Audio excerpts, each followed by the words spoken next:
মেয়েটিকে প্রায়ই দেখি, অসম্ভব সুন্দর, নিষ্পাপ একটি মুখ, বৃষ্টির পরে সবুজ সতেজ ঘাস যেমন।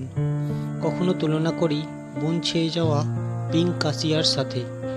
ওই সৌন্দর্য থেকে চোখ সরানো যায় না। তার অনুপস্থিতি আমার মাঝে শূন্যতার সৃষ্টি করে।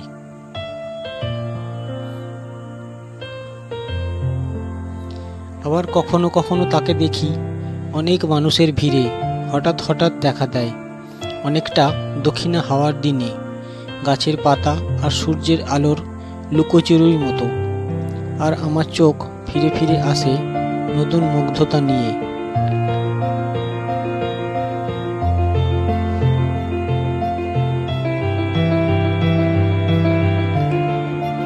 ব্যতিক্রম কেবল তার পোশাক। আধুনিক যুগে সব মেয়ে আর অষ্টপ্রহর বাঙালি পোশাক পরে না। সালোয়ার কামিজের পাশাপাশি প্যান্ট শার্ট, স্কার্ট, টপস চলছে বেশ।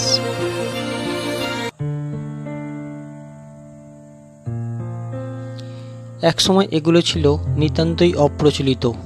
ইন্টারনেট আর আঁকা সংস্কৃতির যুগে এখন এটাই হয়তো রীতি।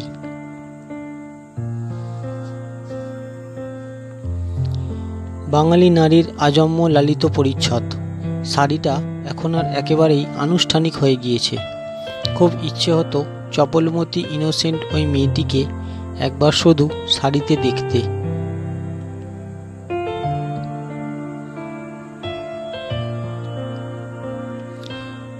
অবশেষে দেখলাম অপ্রত্যাশিত একটি জায়গায়।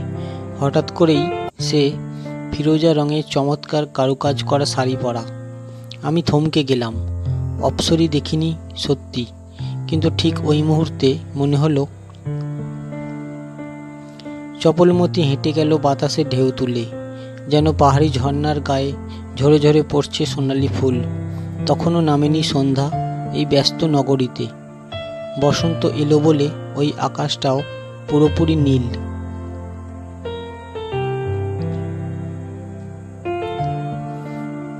শাড়ি, হ্যাঁ, শাড়ি তাকে এতটা সুন্দর করেছে। শাড়ি তাকে দিয়েছে রমণীর রূপ। আচ্ছা, এই সুন্দর বসনটি কি চিরস্থায়ী হতে পারে না? চিরস্থায়ী সৌন্দর্য হয়ে তুলুক দেউর ঢেকুনা হাওয়ায়, নন্দনের প্রসূন হয়ে বসন্ত বাগানে ফুটুক কামিনী। তোমাকে আমি বারবার শাড়িতে দেখতে চাই রমণী।